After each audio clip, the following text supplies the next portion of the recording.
नमस्कार दोस्तों, YouTube channel पर आप सभी का स्वागत है। दोस्तों, ऐसी कौन कौन सी बातें हैं जो किसी व्यक्ति को नहीं बताना चाहिए।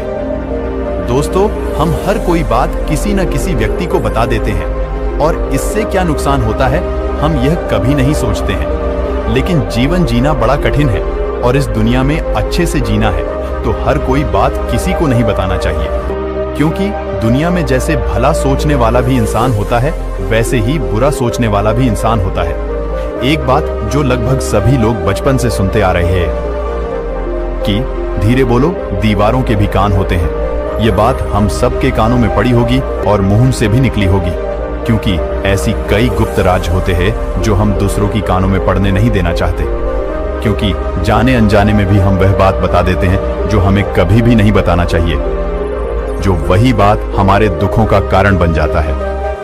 दोस्तों, देर न करते हुए उन 7 रहस्य को जानते हैं जो बुद्धिमान व्यक्ति किसी को नहीं बताते हैं। दोस्तों, उससे पहले आप वीडियो को लाइक और चैनल को सब्सक्राइब नहीं किया है तो कर दीजिए, जिससे मुझे मोटिवेशन मिलता है और मैं आपके लिए ऐसा वीडियो बनाते रहूंगा। चलिए दोस्तों, भगवान गौतम बुद्ध की कहानी के माध्यम से उन 7 रहस्यों के बारे में जानते हैं और उन 7 रहस्य को जानने के बाद आप भी उन 7 रहस्य को किसी को नहीं बताना चाहेंगे तो चलिए वीडियो को शुरू करते हैं। एक समय की बात है, एक गांव में भोला नाम का एक लड़का रहता था।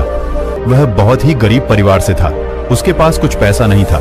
2 वक्त की दाल रोटी भी उनको बड़ी मुश्किल से नसीब होता था। भोला किसी काम की तलाश में दिन रात खोज करने की बाद में भी उसे कोई काम नहीं मिल रहा था। फिर भोला अपने पत्नी के सामने अपनी सारी परेशानी, सारी समस्या बताता है। उसने अपनी पत्नी को कहा कि मैं जिस जगह भी काम मांगने के लिए जाता हूँ तो हर कोई मुझे ये कहकर काम नहीं देता कि हमारे यहाँ कोई काम की जगह खाली नहीं है। मैं बहुत काम ढूंढा फिर भी मुझे कोई काम नहीं मिला। मैं काम की तलाश करते करते थक चुका हूँ। मुझे समझ नहीं आ रहा है कि मैं तुम लोगों को भूखा पेट कैसे पालूं, ये परिवार कैसे चलेगी, अपने बच्चों को कैसे बड़ा करूंगा, और ये चिंता मुझे दिन रात खाए जा रहा है। ये सुनकर उसकी पत्नी ने कहा कि तुम एक व्यक्ति के पास सिर्फ एक बार ही काम मांगने के लिए जाते हो और जब वह काम नहीं देता तो तुम दोबारा जाते तक नहीं हो।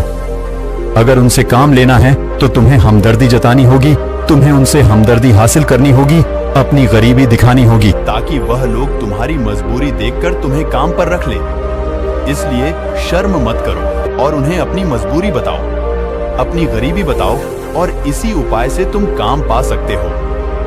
उसकी पत्नी की बात भोला की मस्तिष्क में बैठ गई और अगले दिन वह काम मांगने के लिए उसी व्यक्ति के पास जा पहुंचा, जहां पर वह पिछले दिन काम की तलाश में गया था। लेकिन इस बार उसने हाथ जोड़कर उस व्यक्ति से प्रार्थना की, उससे विनती की कि मैं बहुत गरीब हूँ और मेरा परिवार बहुत भूखा है, मेरे छोटे छोटे बच्चे हैं, मुझे काम की बहुत जरूरत है।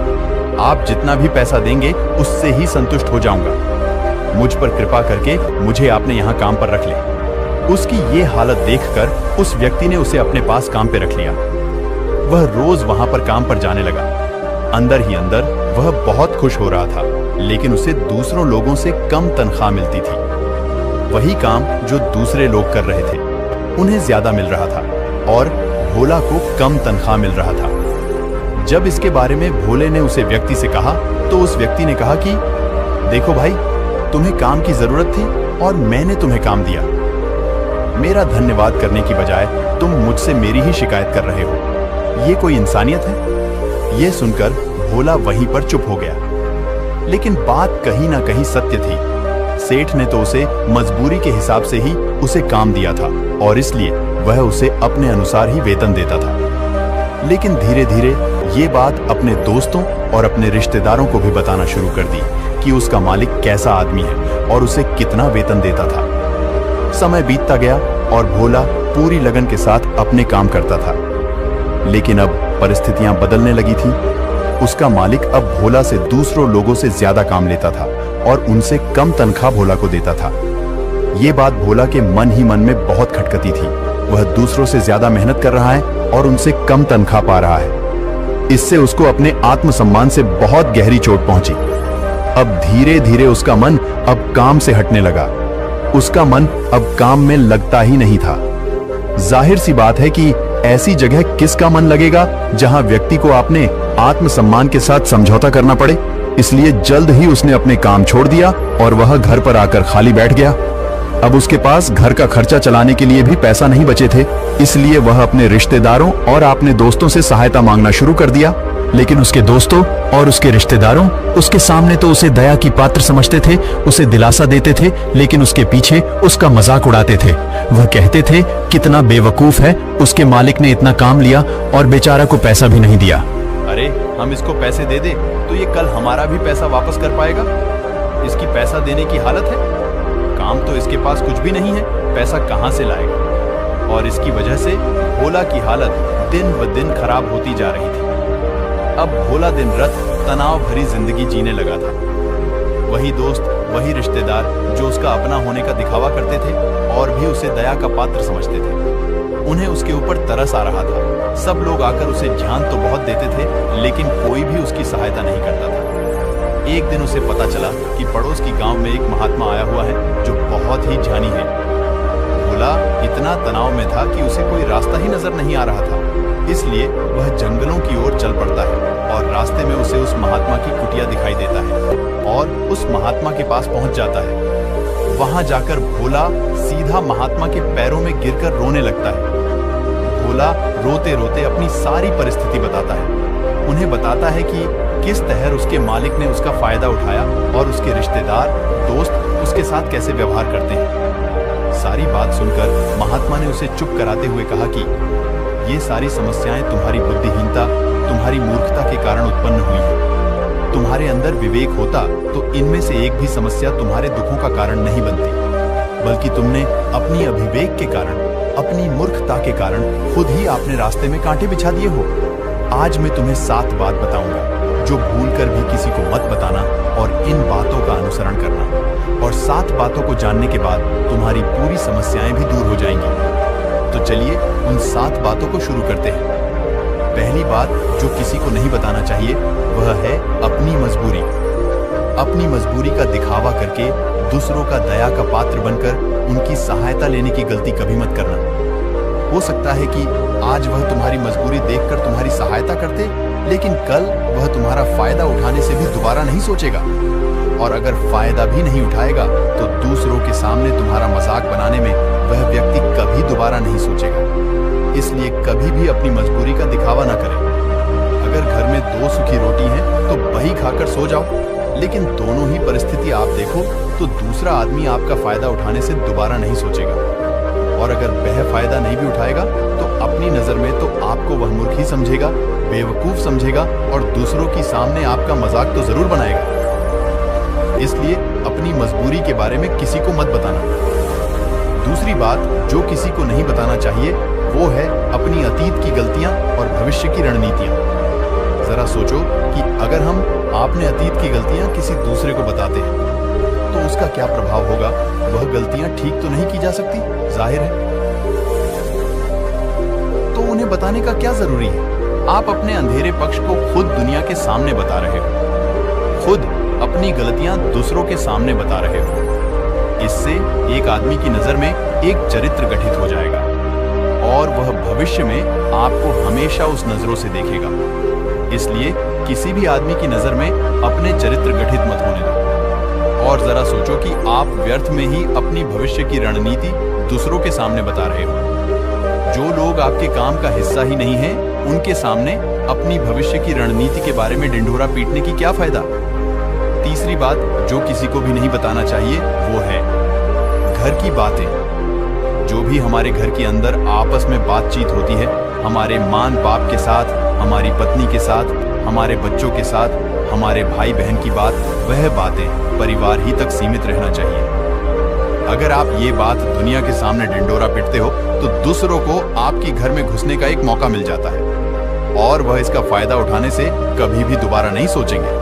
वह आपकी परिवार के सदस्य को आपसे दूर लेकर जाने की कोशिश करेंगे। इसलिए अपनी घर की बातें और अपनी घर की लड़ाई झगड़ा किसी के सामने मत बताना। चौथी बात जो किसी को भी नहीं बताना चाहिए वो है अपनी आमदनी। आप अपनी आमदनी ना बताने के पीछे क्या जरूरी हो सकता है। जरा सोचिए कि आप अपनी आमदनी अपने दोस्तों को बता देते हैं, तो जब आपके दोस्तों को जरूरत पड़ेगी तो वो सिर्फ आपको ही याद करेगा, क्योंकि उनको पता है कि आपकी आमदनी ज्यादा अच्छी है, तो आप ही उनकी सहायता कर सकते हैं और इसलिए ज्यादा लोग आपसे सहायता मांगेंगे।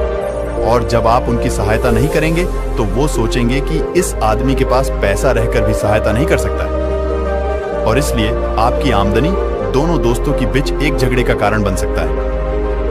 कम आमदनी होगी तो लोग मजाक उड़ाएंगे और ज्यादा आमदनी होगी तो लोग आपसे सहायता मांगेंगे। इसलिए आप अपनी आमदनी बताने की कोई जरूरत नहीं है। पांचवी बात जो मैं आपको बताने वाला हूं उसे अपनी गांठ बांध लेना और किसी को यह बात मत बताना, वो है अपनी कमजोरी और अपनी ताकत। अक्सर इंसान को पता नहीं होता है कि उसकी कमजोरी और उसकी ताकत क्या है, लेकिन आपको अपनी कमजोरी और अपनी ताकत पता है तो पहली बात तो आप बहुत ही बुद्धिमान आदमी हैं, और दूसरी बात आपको ये बातें किसी से साझा नहीं करनी है, क्योंकि अगर आपकी कमजोरी दूसरों को पता चल गई तो वह आपकी कमजोरी का फायदा उठाएंगे, और अगर आपकी ताकत पता चल गई तो वही ताकत आपकी कमजोरी बन जाएगी, क्योंकि वो ताकत दूसरे आदमी को पता है और वो ताकत की कमजोरी भी ढूंढ ही लेगा। अपनी कमजोरी और अपनी ताकत अपनी पत्नी या अपने पति को भी नहीं बताना चाहिए, क्योंकि इसके बाद आपको हमेशा घर में दब कर रहना पड़ेगा। छठवां बात जो किसी को भी नहीं बताना चाहिए वो है अपने मित्र और अपने शत्रु। आप अगर अपने मित्रों के बारे में अगर दूसरों लोगों को बताएंगे तो वह आपकी मित्र के साथ अपनी घनिष्ठ बनकर आपको धोखा दिलवा सकते हैं, आपकी गहरा मित्र को आपसे दूर करवाने का प्रयास कर सकते हैं। अक्सर आम आदमी ऐसा नहीं करता, लेकिन आपका दुश्मन ऐसा करने की कोशिश कर सकते हैं। और दूसरी तरफ आपकी शत्रु का भी किसी को नहीं पता लगना चाहिए, क्योंकि आज जो आपका मित्र है अगर कल वह आपका दुश्मन हो गया तो वह आपका दुश्मन के साथ ही मिलकर आपको परास्त कर सकता है, आपको धोखा दे सकता है। इसलिए अपने सबसे अच्छे दोस्त को भी अपने दुश्मन के बारे में कभी मत बताना। सातवां और आखिरी बात है मैं जो बताने जा रहा हूं जो किसी को भी नहीं बताना चाहिए, वो है दान करना। आप जो दान करते हो तो दान के बारे में भी किसी को नहीं बताना, नहीं तो दान करना व्यर्थ हो जाता है, बेकार हो जाता है। जब आप अपनी दान का डिंडोरा पीटते हो तो तब आप ये जताना चाह रहे हो कि मैं कितना बड़ा दानी पुरुष हूं और मैं सबको दान कर सकता हूं। ये आपके अंदर एक अहंकार निर्मित करेगा। इसीलिए दान गुप्त रूप से किया जाना ही अच्छा होता है और उतना ही फलस्वरूप होता है। ये 7 बातें जो महात्मा ने जो भोला को बताई, इनमें संसार की सभी सिद्धांत छुपे हुए हैं। इन बातों का अनुसरण करते हुए आप अपने घर में सुख शांति बना सकते हैं और घर की झगड़े हमेशा के लिए दूर कर सकते हैं। दोस्तों, अगर आपको यहां बताए गए बातें अच्छी लगी हो तो वीडियो को लाइक और चैनल को सब्सक्राइब करें और साथ ही अपने दोस्तों को शेयर करें। चैनल पर अपना कीमती समय देने के लिए दिल से धन्यवाद।